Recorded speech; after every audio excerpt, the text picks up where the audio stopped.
Karangan bunga tolak RUU Kesehatan berjajar di gedung DPR saat ribuan tenaga medis berunjuk rasa. Turun kembali untuk melakukan aksi ini. Yang kedua, sampai hari ini kami belum mendapatkan informasi resmi terkait dengan substansi yang dibahas yang memang sudah menampung aspirasi kita. Jadi oleh karena itu kita sangat khawatir bahwa RUU ini jalan terus tanpa mengakomodir apa yang kami harapkan. Bila tadi mayoritas menyetujui untuk mengesahkan RUU Kesehatan ini menjadi usul inisiatif DPR. Ada satu fraksi yang menolak, PKS, ya kita hargai. Tetapi kan demokrasi kita adalah demokrasi suara terbanyak. Karena mayoritas fraksi menyetujui, maka RUU ini disahkan menjadi usul inisiatif DPR. Tentu pada tahap berikutnya akan disampaikan kepada pimpinan melalui dan Bamus untuk diagendakan di rapat paripurna untuk disahkan sebagai usul inisiatif DPR.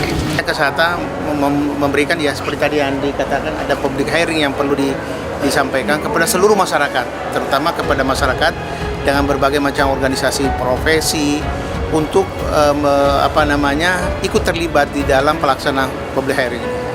Dan tentu saja bahwa yang kita utamakan adalah masukan-masukan ya dari mereka terkait dengan terkait rancangan undang-undang ini. Bisa saja rancangan undang-undang ini ada tambahan-tambahan di dalam pasal-pasal tertentu, atau mungkin ada dari pasal itu ada penguatan ya terkait dengan kalau kita tidak salah tadi ada 9 undang-undang yang akan dicabut dan ada 4 undang-undang yang akan diperbaiki sehubungan dengan diberlakunya rancangan undang-undang. Banyak bagaimana kesehatan itu juga memberikan proteksi terhadap kepentingan nasional. Bagaimana warga kepentingannya bisa terakomodir, bahkan seperti kesehatan tradisional juga diakomodir dalam RUU ini, juga mengakomodir terkait juga praktek kedokteran dan semacamnya, kita lihat semuanya, sehingga kita menginginkan RUU ini komprehensif. RUU-nya kan sekarang ini masih RUU yang disampaikan oleh DPR. Selayaknya nanti kita itu pemerintah, maksud saya bukan saya, pemerintah itu akan membuat timnya. Nah, tim itu bisa diproduksi oleh Kemenkes sendiri, tapi bisa juga dengan berikut kementerian dan lembaga yang terkait yang ikut di situ. Dan yang lebih penting adalah ini partisipasi publik. Jadi kita mengharapkan banyak masukan dari teman-teman di daerah, di Jakarta, di semua tempat ya, supaya masukan itu bermanfaat. Contoh saja, satu, bahwa tentang STR tidak lagi memerlukan rekomendasi profesi. Ini kan berbahaya. Siapa yang mengawasi kemampuan mereka? Siapa yang mengawasi tentang etik mereka? Dengan jumlah yang jutaan semua begini, tenaga kesehatan tidak mungkin satu sisi saja. Karena kehidupan sehari-hari itu sangat berbeda-beda. Kemudian organisasi yang profesi yang mungkin akan ditunjuk oleh pemerintah, ya bukan berdasarkan kemandirian kita, ini juga berbahaya.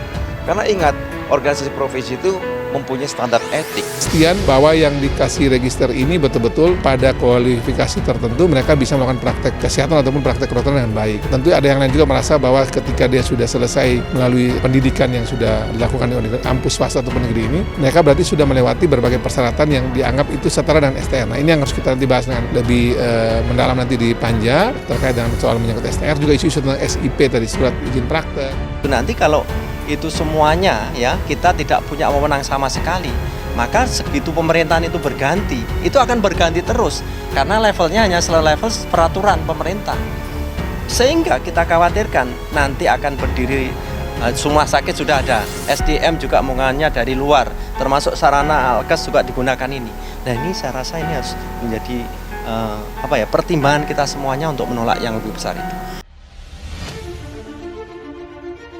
Sejumlah karangan bunga penolakan pembahasan rancangan Undang-Undang Kesehatan Omnibus Law berjejeran di depan gerbang gedung DPR MPR RI Senayan, Jakarta, Senin, 5 Juni 2023. Jajaran karangan bunga itu dipasang tenaga kesehatan dan medis yang saat bersamaan menggelar demonstrasi di depan gedung DPR.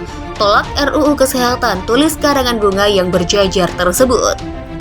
Juru bicara Ikatan Dokter Indonesia atau IDI, Beni Satria mengatakan aksi hari ini merupakan demonstrasi terakhir mereka. Beni menegaskan pihaknya akan melakukan mogok kerja apabila pemerintah dan DPR tidak merespon tuntutan mereka. Tadi kita sudah tegaskan bahwa ini aksi terakhir kita. Setelah ini kita menginstruksikan seluruh anggota untuk mogok kalau pemerintah tetap tidak menggubris dan tidak mengindahkan apa tuntutan kita hari ini, kata Beni kepada wartawan di depan gedung DPR. Dia juga mengancam akan memerintahkan seluruh anggota IDI untuk stop melakukan pelayanan di seluruh daerah apabila RUU Kesehatan tetap dibahas.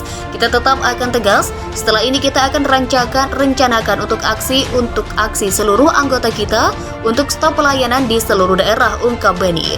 Menurut Beni, pihaknya telah melayangkan tuntutan tersebut kepada pemerintah dan DPR sejak 28 hari yang lalu. Tetapi pemerintah masih punya guncingan bersama DPR untuk membahas itu tanpa melibatkan kita sebagai organisasi yang resmi yang sudah tegas disebutkan di dalam Undang-Undang Nomor 29 Tahun 2004, tegasnya. Dia menegaskan pihaknya juga menanyakan alasan DPR mengenai dihapusnya organisasi profesi dalam RUU Kesehatan yang ingin kita mintakan kepada Undang-Undang Existing Profesi yang sudah mengatur seluruh organisasi profesi itu harus dihapuskan dan dicabut, ungkap Beni. Lebih lanjut, Beni juga menekankan RUU Kesehatan tersebut harus mengakomodir perlindungan terhadap nakes dan medis. Masih tetap terjadi penganiayaan terhadap tenaga kesehatan, perawat, bidan, dokter yang dianiaya dalam memberikan pelayanan kesehatan, imbuhnya.